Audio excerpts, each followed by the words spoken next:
Hey, what's up YouTube? Manzilla here. I got a little something different for you. Today during my Twitch stream, I played about 4 maps. And I was pretty critical of 3 of them. Now, I should note that all of my critiques were focused on things I felt were genuine problems. They weren't just, I'm going to crab about this because I hate things, rah, rah, rah. During the first map, which I did enjoy very much, but I had to stop playing because I got stuck at the 60-minute mark and my daily recording time is limited. Anyway, I pointed out some technical issues with the board's custom geometry and shared some genuine feelings I had about how there was a single music track set to idle that was playing through the entire map. Another map I played saw me focus on random slapping together of assets with no vision or cohesion, kind of. And then my final review, which was easily the harshest of the 3 critical reviews, pointed out a long laundry list of problems, which included broken puzzles, repeating modules with no landmarks, hallways looping into each other, action that grinds to a halt about 15 minutes in, while the player is forced to make heads or tails of their surroundings. Basically, not fun.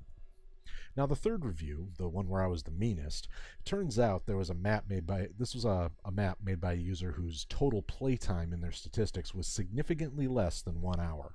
It was actually roughly the length of someone having played maybe 2 snap maps tops, and even then only if they were familiar enough with those maps to cruise right through them.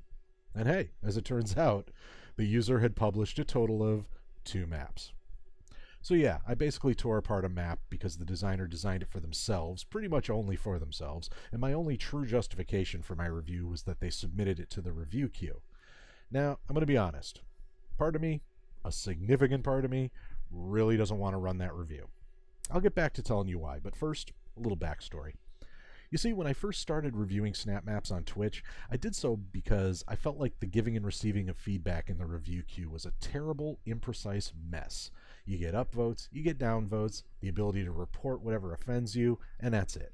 So here I was, a few months ago, wide-eyed wonder as I discovered that my favorite game of 2016 also has this incredibly robust game creation tool lurking right under the surface. And not only that, but you can publish your games for other people to play.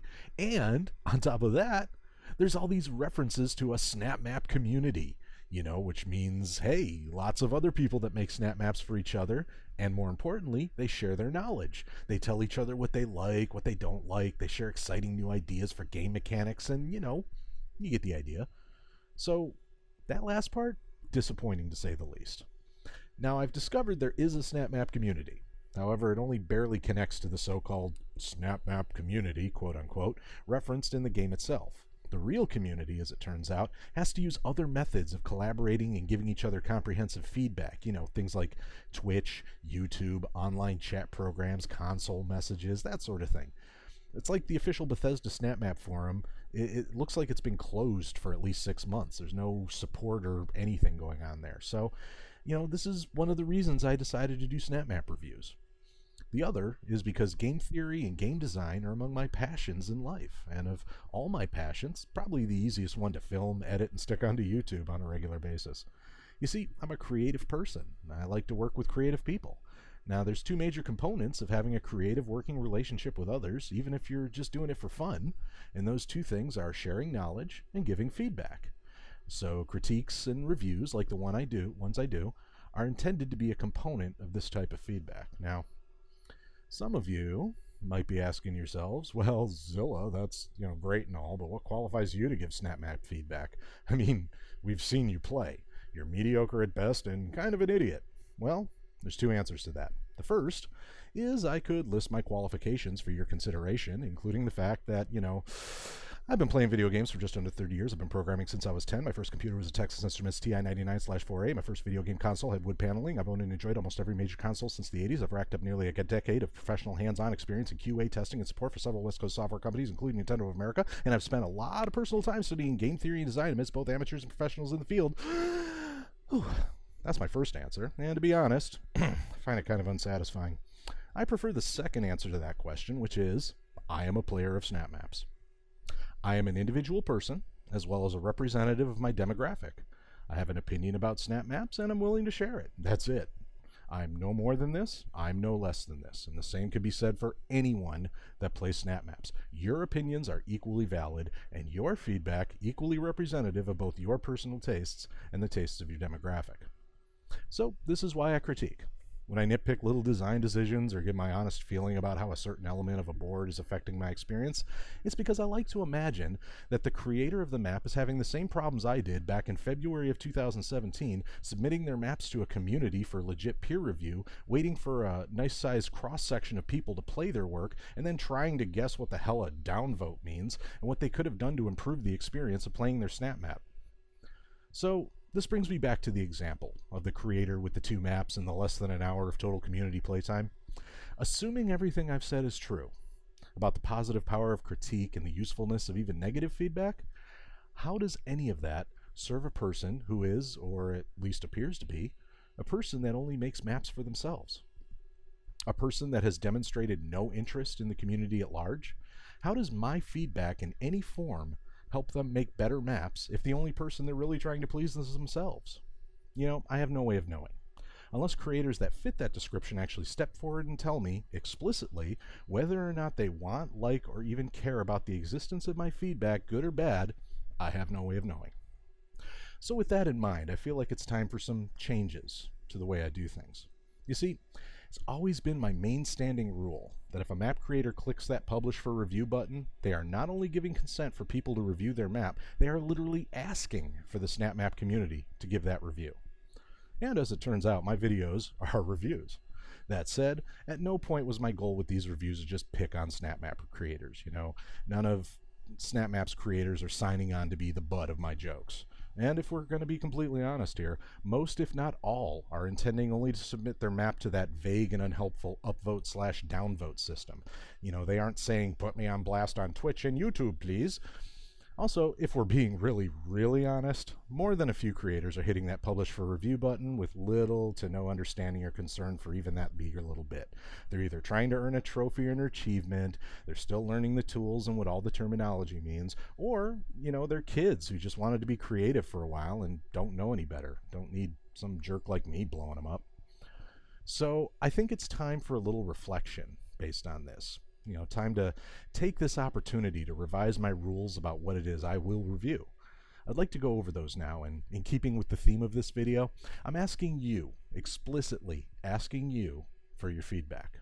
Good, bad, doesn't matter. You are a watcher of YouTube videos, so you are wholly qualified to give this feedback, okay? It helps if you're also a SnapMap creator or even just a person that plays SnapMaps, but you know what? Even that's optional. So, without further ado, here are my revised criteria moving forward for reviewing SnapMaps. Rule number 1. I will only review maps and creators that are either in the review queue or that have been suggested to me. I may still cover community spotlight maps and most popular maps, however, I will likely do these just as straight playthroughs rather than full-on reviews. Rule 2. I will not officially review any content from any creator that has really low playtimes in their user statistics. This is because I feel like the creator in question has to demonstrate that they take an active interest in the community content, and I definitely like some advice on what you feel is a good amount of time for a person to have played other people's content before they qualify for this. Rule 3. I will not officially review any content that looks like it was made by a young child. Obvious. Rule 4. I will abstain from reviewing any part of a map that doesn't contribute to the gameplay experience. This basically means I'm not going to knock bad spelling, weird punctuation, broken English, anything like that.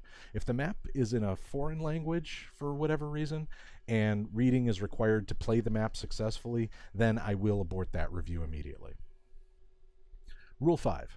I will review any map that is suggested to me, even if it is suggested by someone other than the creator, even if it violates any of the previous rules, and even if my final review is a bad one. This is not because I want to share laughs or be mean. This is so that myself and the person suggesting the map, along with anyone else watching that's part of the community, can examine the map, discuss it, and learn from it. Rule 6.